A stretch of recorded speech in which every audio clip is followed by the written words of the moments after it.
अस्सलाम वालेकुम फ्रेंड्स, कैसे हैं आप सब। उम्मीद करती हूँ ठीक होंगे, खुश होंगे, अपने घरों में अपने प्यारों के साथ आबाद होंगे। हम भी अल्हम्दुलिल्लाह ठीक ठाक है।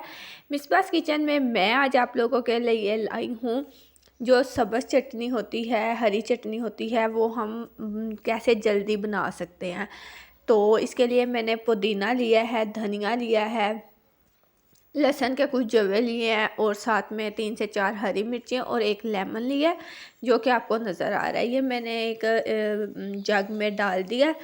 ये वाली चटनी बनाकर आप महीने तक इसको स्टोर कर सकते हैं फ्रीज़र में, और जब आपको यूज़ करनी हो थोड़ी सी निकालें और दही वगैरह या रायता कुछ भी बनाना हो उसमें मिक्स करें तो फ़ौरन से रेडी हो जाती है। बहुत ही ज़बरदस्त बनती है।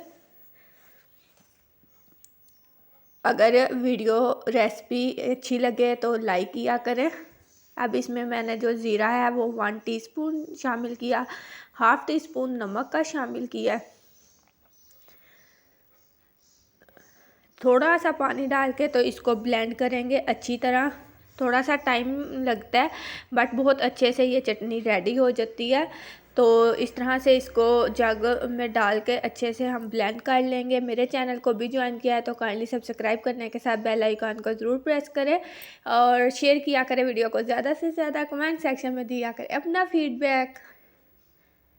मेरे चैनल मिसबास किचन पे आपको बहुत अच्छी अच्छी ब्रेकफास्ट हो, लंच हो या डिनर रेसिपीज़ ज़रूर मिलेंगी। विज़िट कीजिएगा, देखिएगा और देखिए ज़बरदस्त सा हमने इसे जो है ब्लेंड कर लिया है। चटनी हमारी एकदम रेडी है। आप इसे किसी भी एयर टाइट बॉक्स में या फिर आइस क्यूब वाले जो ट्रे होती है उसमें भी सेव कर सकती हैं। जितनी आपको चाहिए तो आप यूज़ करें। महीने भर के लिए आप इसे अच्छे से स्टोर कर सकते हैं। आई होप कि वीडियो अच्छी लगी होगी। अपना और अपने प्यारों का रखिएगा ख्याल। न्यू रेसिपी के साथ फिर से आऊँगी, तब तक के लिए अल्लाह हाफिज़। Thanks for watching.